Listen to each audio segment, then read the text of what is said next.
누가복음 20장 41절부터 47절까지 말씀입니다. 다 찾으신 줄 알고 제가 봉독하겠습니다.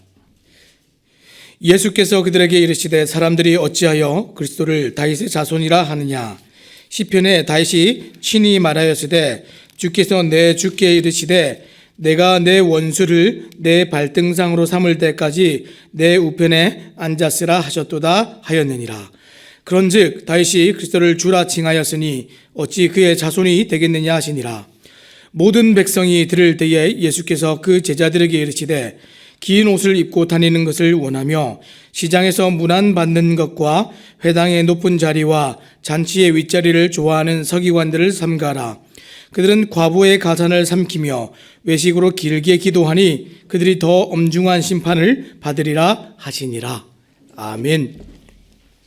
오늘은 우리가 종교적 위선을 조심하라라는 제목을 가지고 함께 말씀을 나누기 원합니다.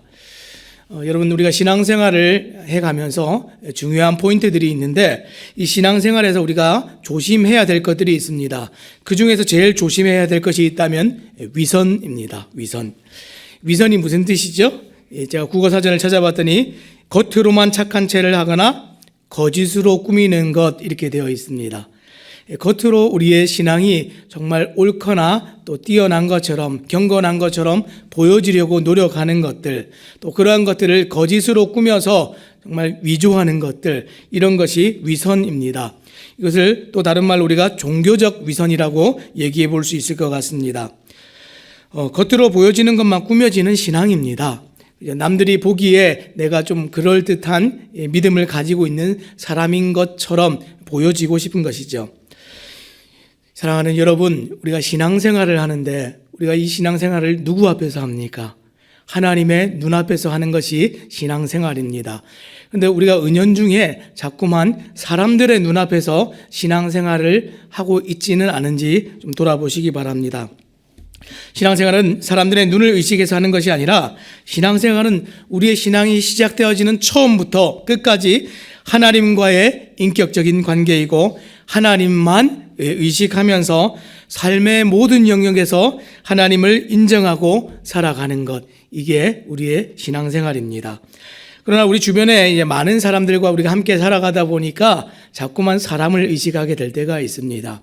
우리가 사회에 나가서 많은 관계들을 맺고 이웃들과 또 직장 생활을 하면서 믿지 않는 사람들 앞에서 내가 정말 믿음이 있는 사람입니다, 내 중심에 내 삶에 하나님이 계십니다라는 것을 말하고 드러내는 일들이 참 어렵다 느낄 때가 있습니다.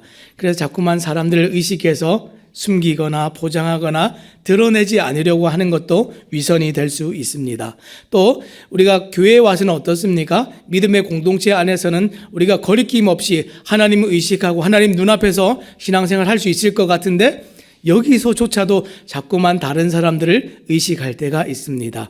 내가 그래도 이 교회를 다닌 지 몇 년이 됐는데 이 정도 모른다고 얘기하면 좀 부끄러울 것 같아. 내가 그래도 옆에 사람들을 저 정도 기도하고 있는데 내가 먼저 나가기가 좀 그럴 것 같아. 내가 이 바쁜 중에 하나님 말씀을 또 대하지 못했는데 성경을 읽지 못했는데 나는 더 많이 읽고 있다라고 드러내고 싶은 마음들이 있거나 여러 가지 면에서도 우리가 하나님을 제쳐두고 사람을 의식할 때가 있습니다.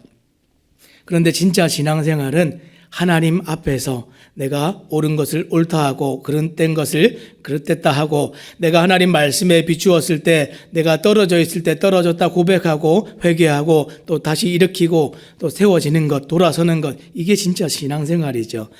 그 사람들을 의식해서 하는 모든 말과 태도와 행동이 한토록 또 우리를 자라게 하거나 성숙하게 하거나 변화시켜주지 못한다는 사실을 기억하시기 바랍니다. 오늘 예수님께서는 그리스도의 사명을 이루는 십자가를 지시기 위해서 지금 예루살렘에 드디어 입성하셨습니다. 그리고 지금 마지막으로 지금 유대인들, 특히 바리새인들과 서기관들, 제사장들에게 가장 치명적인 그들의 신앙의 문제가 무엇인지 마지막으로 지금 다루어 주고 계십니다. 그들의 가장 핵심적인 문제는 종교적인 위선이었습니다. 그래서 오늘 우리는 이 종교적 위선이 우리의 이 올바른 신앙생활을 하는데 얼마나 걸림돌이 되고 주님과 우리의 관계에서 어떻게 담을 만들어 놓았는지 함께 살펴보기를 원합니다. 첫 번째로 이 위선은 이 그리스도에 대해서 어떻게 생각하는가, 우리 주님에 대해서 어떻게 생각하는가, 여기에 대해서 좀 문제를 만들어냅니다. 오늘 본문에 바로 앞에 있는 40절 말씀을 먼저 한번 살펴보면 그들은 아무것도 감히 더 물을 수 없음이더라 이렇게 얘기를 했습니다.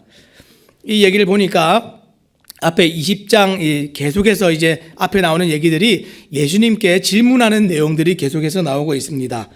누가복음 20장의 앞에 내용은 예수님께서 예루살렘에 입성하셔서 사람들을 가르치시고 또 성전 안에서 이 성전을 정화하고 청결하게 하시는 이 일들을 하셨을 때에 이 모습을 고깝게 보지 않는 이 종교 지도자들이 나와서 예수님께 여러 가지 질문들로 물었던 내용들이 차지하고 있습니다. 이들이 누구냐면 대제사장이고 서기관이고 장로들이었습니다. 그런데 이들의 질문은 어떤 질문인가 하니 정말 어떤 것이 진리에 대한 궁금증을 가지고 나와서 질문하는 것이 아니라 이 공격하기 위한 질문이었습니다. 예수님을 좀 곤란하게 만들기 위한 질문들이었습니다. 어떤 내용입니까?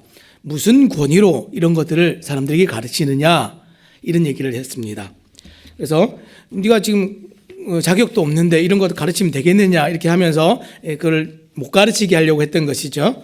그때 예수님께서는 요한의 집내가 하늘로부터냐 사람으로부터냐 되물으시면서 그들의 입을 막아버리시지요. 또 뭐라고 얘기했습니까? 자, 세금에 관한 질문을 가지고 나와서 또 예수님을 곤란하게 만듭니다.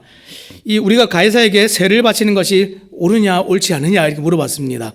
그랬더니 우리 주님 뭐라고 하셨습니까? 가이사의 것은 가이사에게, 하나님의 것은 하나님에게 드리면 되지 않겠느냐. 또 말문이 막혔습니다. 자, 그리고 나서 이제 마지막으로 이 사두개인들이 나와서 이 부활에 관한 질문을 합니다. 7의 형제가 있었는데 다 한 명씩 죽고 이 한 아내가 한 여자가 이 남자들과 다 결혼을 했는데 나중에 부활을 하면 누구의 아내가 되겠습니까? 그랬더니 예수님께서 이 부활 때에는 장가도 시집도 가지 않고 이 천사들과 동등하여서 하나님의 자녀로서 살아가기 때문에 그런 일은 일어나지 않기 때문에 그런 것은 우둔한 질문이다라고 말씀을 하셨죠. 다 무슨 얘기들입니까? 예수님을 공경에 빠뜨리기 위한 질문들을 하고 있습니다. 아마 이 사람들이 예수님이 누군지 어떤 분인지 알았다면 이렇게 질문하지 않았겠지요. 오히려 그들이 진짜로 궁금했던 것들, 예수님께 정말 물어야 될 질문들을 했을 겁니다. 진리에 관한 것들. 오늘 예수님께서, 우리 주님께서 우리 눈앞에 계시다 하면 여러분들 무엇을 물어보시겠습니까?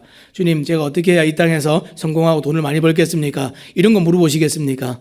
아니죠. 저분이 진짜 메시아이고 그리스도이시고 하나님이다라고 우리가 여겨진다면 우리는 진리에 관한 질문을 했을 겁니다. 그런데 이들의 질문을 통하여서 우리가 보게 되는 것은 무엇입니까?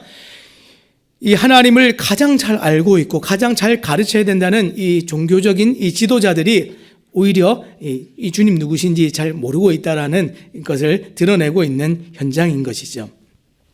자, 궁금하고 알기 위한 것이 아니라 자기 생각, 자기 주장, 공경에 빠뜨리기 위한 질문들만 늘어놓았습니다. 그러면 예수님께서는 그들의 질문에 대해서 어떻게 답하셨습니까? 다 무시하셨습니까? 그렇지 않으시죠? 예수님께서는 그들의 질문을 무시하지 않으시고 그들이 어떻게 왔든 그 의도와 관계없이 질문의 내용에 충실하게 답변을 해 주셨습니다. 어떤 것이 느껴지십니까?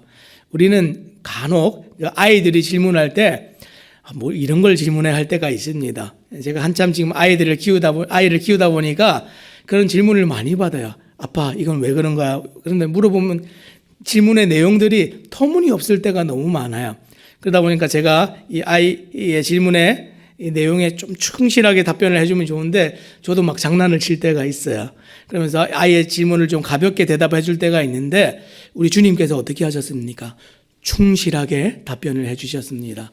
그렇게 해주시는 이유가 무엇입니까? 그들을 깨우치기 위해서 그렇게 하시는 겁니다. 우리는 예수님께서 이들의 입을 막기 위하고 그들을 공격하기 위해서 한다고 생각했으면 더한 것도 할 수 있었습니다. 예수님께서 그들을 완전히 곤죽이 되게 만들어 버릴 수도 있는데 그렇게 한 것이 아니라 그들을 정말 진리 가운데로 이끌어 주시기 위해서 지금 십자가에 오르시기 직전에 마지막까지도 그들에게 정말 진리를 가르치고 계시는 우리 주님의 모습이십니다. 너무 놀랍지 않습니까? 예수님께서 그들에게 질문을 던지시는데 오늘 이제 말씀부터 이제 예수님께서 이제 질문을 던지시는 장면입니다. 41절 말씀에 이렇게 얘기하십니다. 예수께서 그들에게 이르시되 사람들이 어찌하여 그리스도를 다윗의 자손이라 하느냐. 이 질문을 들으니까 지금 말문이 딱 막히는 질문입니다.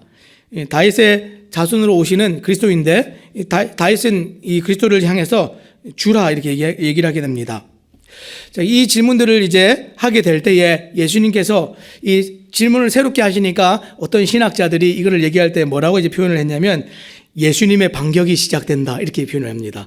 또 카운터 펀치다 이렇게 얘기를 하는데 굴복시키기 위한 것이라면 예수님께서 그러지 않으셨을 겁니다. 근데 좀 전에 제가 나누었던 것처럼 예수님께서는 마지막까지도 이를 진리 가운데 이끌어 주시고 종교 지도자로서 그들의 역할들을 잘 감당하도록 온전케 해주고 싶으셨습니다.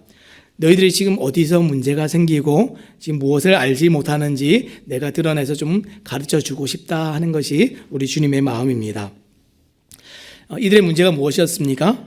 지금 위선의 문제입니다. 알지 못하는데 아는 것처럼 가르치는 것이 첫 번째로 가장 큰 문제이지요.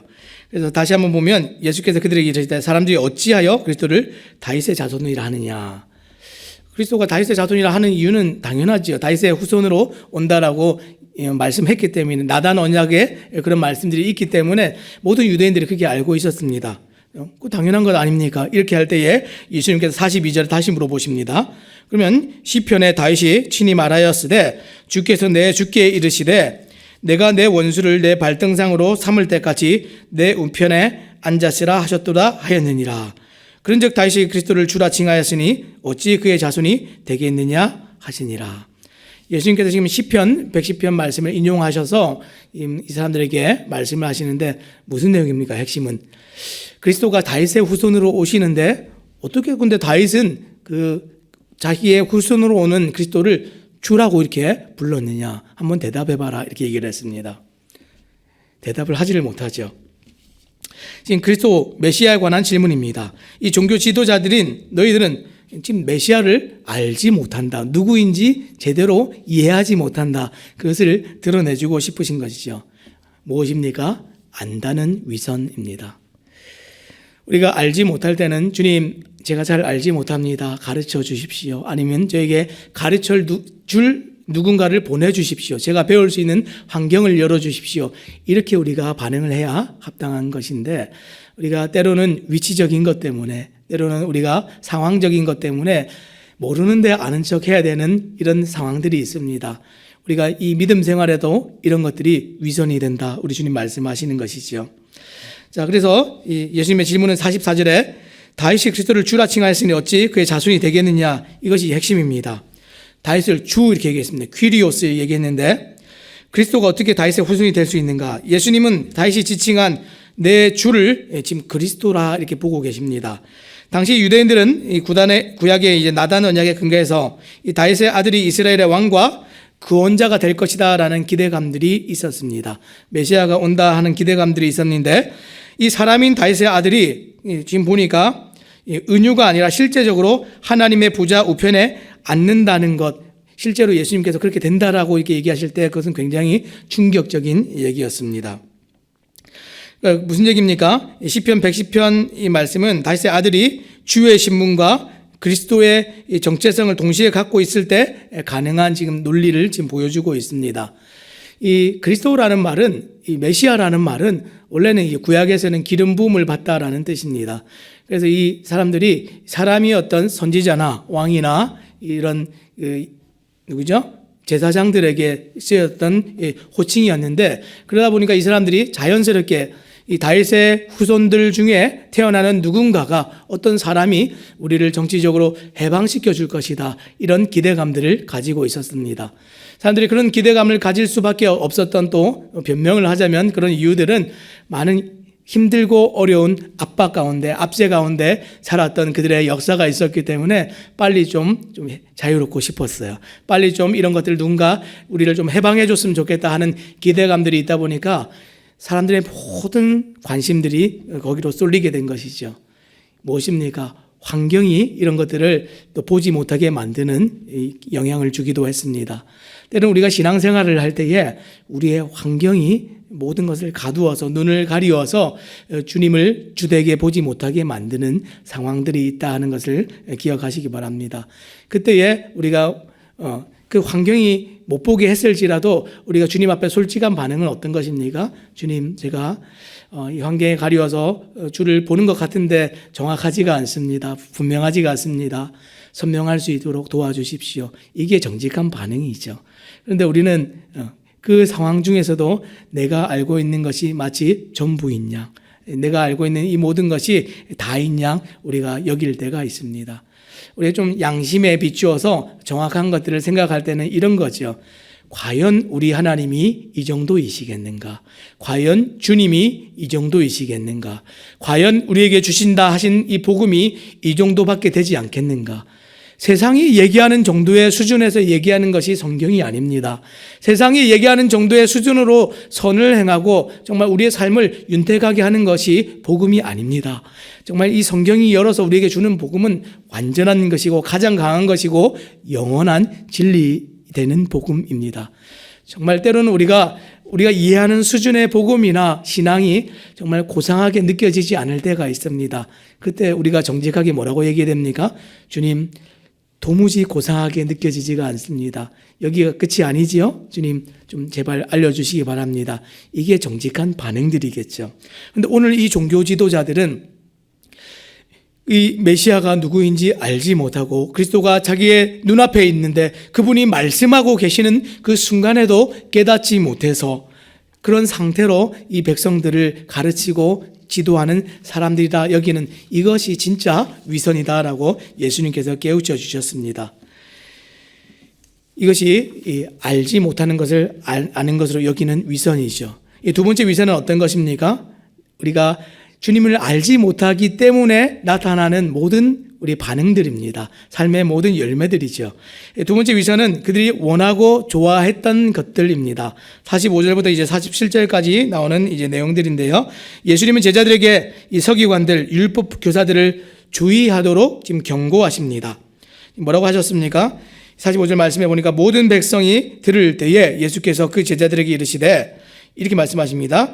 긴 옷을 입고 다니는 것을 원하며 시장에서 문안받는 것과 회당의 높은 자리와 잔치의 윗자리를 좋아하는 서기관들을 삼가라. 서기관들처럼 되지 말라는 얘기입니다. 서기관을 본받지 말라는 얘기입니다. 이 서기관 누구냐면 이 바리새인들 중에서 가장 또 높아지고 그들이 중에서 구별돼서 하나님의 말씀을 다루어내는 사람들이 서기관이 됩니다. 그래서 바리새인들의 최고의 소원은 서기관이 되는 거예요. 그러니까 말씀에 가장 통달하고 최고의 지도자의 반열에 올라간 이런 사람들인데 사람들은 그런 사람들이 되기를 원하겠죠. 그런데 예수님의 말씀은 뭐라고 하셨습니까? 그들을 본받지 말라였습니다. 왜 그렇습니까? 그들의 삶을 보니까 그들 믿음의 태도를 보니까 전혀 유익한 영향을 끼칠 만한 것이 없기 때문에 이렇게 말씀을 하고 있는 것이죠. 뭐라고 했습니까? 지금 그들은 지금 좋아하는 것이 있고 원하는 것이 있다 그랬습니다. 그들이 원하는 것이 어떤 것입니까? 첫 번째는 긴 옷을 입고 다니는 것을 원한다 그랬습니다. 긴 옷은 지금 무엇을 얘기하냐면 권위적인 것을 상징합니다. 사람들 앞에서 자신의 이 권위적인 어떤 모습들을 드러내기 원하는 것, 가시적인 모습을 드러내기 원하는 것, 이것이 지금 잘못된 것이다 라고 말씀하셨습니다. 권위적으로 사람들에게 내가 뭔가 있는 것처럼 드러내기 원하니까 이 사람들의 좋아하는 것들이 어떻게 나타나고 있습니까? 지금 뒤에 있는 말씀들을 보니까 문안받는 것을 좋아한다. 사람들이 인사하면 정말 좋죠. 나를 알아봐주면 좋죠. 인정해주면 좋죠.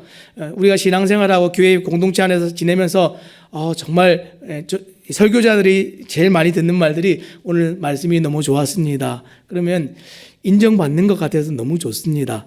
근데 솔직히는 사실은 이 말씀을 통해서 인정을 받고 영광이 드러나야 될 것은 우리 주님밖에 없으시죠. 우리가 잘 알지만 때로는 그 수고로움과 그 노고와 이런 것들을 또 치하해 주실 때 감사함들이 있습니다. 그럼에도 불구하고 늘 이 설교자들이 빠지지 말아야 될 오류는 무엇입니까? 우리 주님만 영광 받으셔야 된다는 사실이죠. 이 서기관들, 이 바리새인들 인사받는 거 너무 좋아했습니다. 인사를 받으면 나를 알아봐 주는 것 같아서 우리 신앙생활 할 때도 교회 공동체 안에서 우리의 수고들을 누가 알아봐주면 정말 기쁜 일이죠. 때로는 우리가 그것들을 감사해야 되지만 자기 스스로 그것을 받을 때에 어떠한 마음들이 되는지를 좀 살펴보기를 원합니다. 우리가 감사한 마음인지 그것을 좋아하고 있는지는 좀 차이가 있습니다. 또 뭐라고 얘기했습니까? 자, 문안받는 것을 좋아하고 높은 자리에, 윗자리에 앉는 것을 좋아한다 그랬습니다. 여러분, 자리가 어떤 것입니까? 자기를 가장 도드러내게 좀 돋보일 수 있는 것이 자리입니다. 이것이 우리가 정말 어떤 자격이나 위치나 직분이나 여러 가지 것이 될 수가 있겠죠. 때로는 우리가 대화를 하는 중에도 자리가 있습니다. 대화를 하는 중에도 꼭 자기가 돋보이고 그 대화의 중심이 되어야 되는 또 그런 사람들이 있어요. 그것조차도 자리입니다. 내가 자꾸만 그런 자리에 가 있다면 내가 이것을 좋아하고 있지 않은지 우리가 좀 한번 돌아보기 원합니다. 이런 것들을 조심하라 그랬는데 왜 조심하라 그랬습니까? 위선을 보이고 외식을 보이는 이 바리새인과 서기관들이 보이는 행위의 모든 핵심이 거기에 있기 때문에 조심하라 그랬습니다. 종교적인 위선입니다. 오늘 말씀을 맺겠습니다. 이 사람들의 이 위선이 결국은 어떻게 나타났습니까? 다른 사람들에게 유익을 끼치지 못하고 자기도 망하는 형국으로 나타납니다. 오늘 마지막 47절에 예수님께서는 이 사람들의 위선에 하나를 더 덧붙이고 있습니다. 그들은 과부의 가산을 삼키며 외식으로 길게 기도하니 그들이 더 엄중한 심판을 받으리라 하시니라. 탐욕이라는 걸 덧붙였어요. 이 사람들의 이 외식과 사람들에게 보이기 위한 이 위선들 가운데 중심에는 하나님이 있는 것이 아니라 자기의 배를 채우고 자기를 돋보이고 자기를 드러내게 하고자 하는 마음, 자기밖에 없었다라는 것을 예수님이 말씀해 주셨습니다. 오늘 하루를 살아갈 때에 우리의 신앙생활은 처음부터 끝까지 하나님의 눈앞에서 하나님과의 맺어지는 관계밖에 없습니다. 그런데 오늘날 사람들의 눈이 의식이 되거나 내가 드러나거나 내가 뭔가 더 가지기 원하거나 내 말과 태도와 모든 행동에 계산이 깔리기 시작한다면 조심하시기 바랍니다.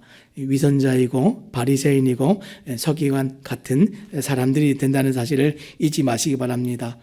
오늘 말씀을 들을 때에 우리가 이 하루를 살아갈 때에 다른 거 다 잊어버리고 다 모든 것 다 내려놓고 하나님과 1:1 관계로 이 하루를 또 살아가시는 성도님들 되시기를 우리 주님의 이름으로 부탁드립니다. 기도하겠습니다.